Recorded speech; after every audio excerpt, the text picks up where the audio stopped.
Will you please look at this plumage? I mean, that is just straight gorgeous. It's glorious. I don't think I've ever seen a green part on a pineapple quite like that before. I'm going to clear up some space because there's some things to talk about. We got our berry mix. That's going to go in first. We're back to the avocado.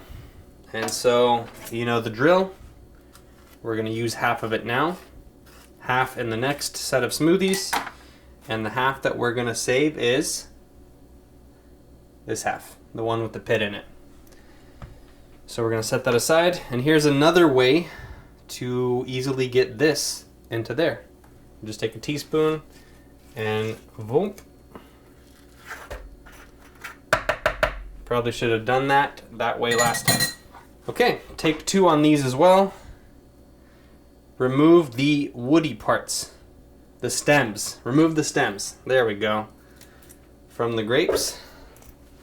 The stems go in recycling or compost. Try and drop at least 1 grape on your kitchen floor.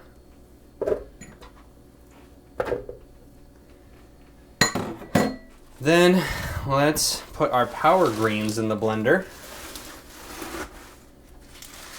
Just like so.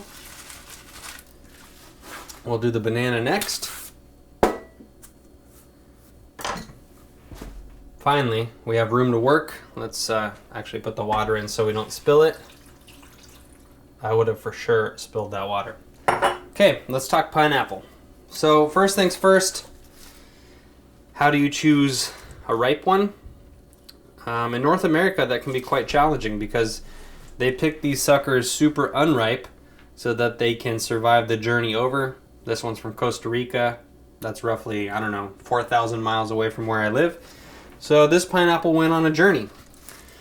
So the best that I can offer you is this. First, smell your pineapple.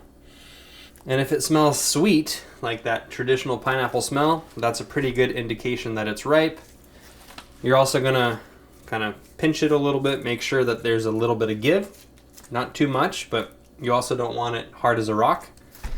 And then, if you wiggle on some of these leaves, like that one just came out, no problem.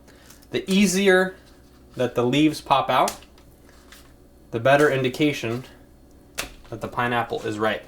This one is quite ripe. So, how do we process it?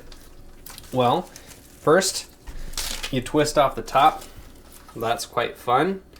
And if you're into gardening, you can literally just propagate this. This will grow another pineapple plant. So you can save that if you like. So we're only going to use a fraction of this pineapple in this smoothie, so let's just work with half of it. We're going to cut it in half. And if you can see the center, the core, that's kind of the woody part. So we want to cut the skin off the pineapple, and we also want to cut around the woody part. So the easiest way that I've found to do that is first cut off both ends. Wow, this guy's quite ripe. That's good, I like it. And then you can just kind of fillet the skin off the pineapple.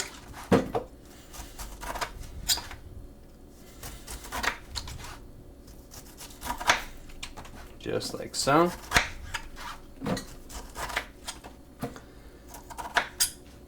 And then you can cut around that woody stem.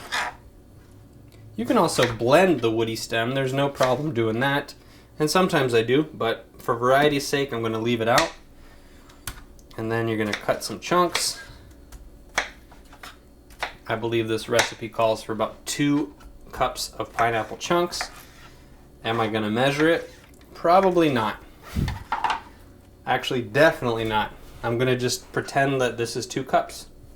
Roughly half a pineapple, because I know that next time we make a smoothie, I can use the other half.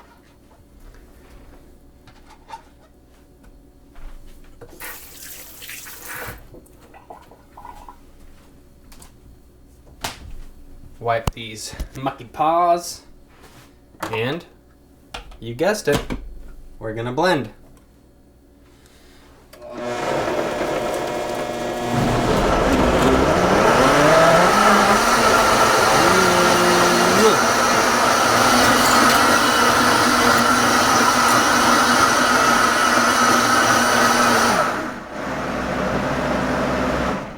am super digging this dial. It's just so smooth and buttery.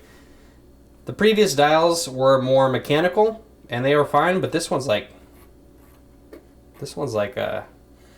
feels kind of like the old iPod dial. I like it. Alas, I digress. We're making smoothies.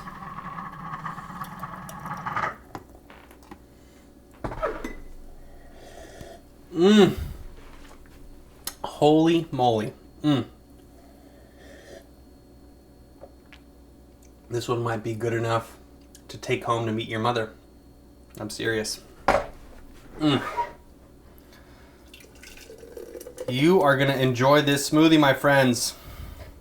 It is quite delicious. And if you use the tricks that I taught you about picking out a fresh, ripe pineapple, it's going to be even better.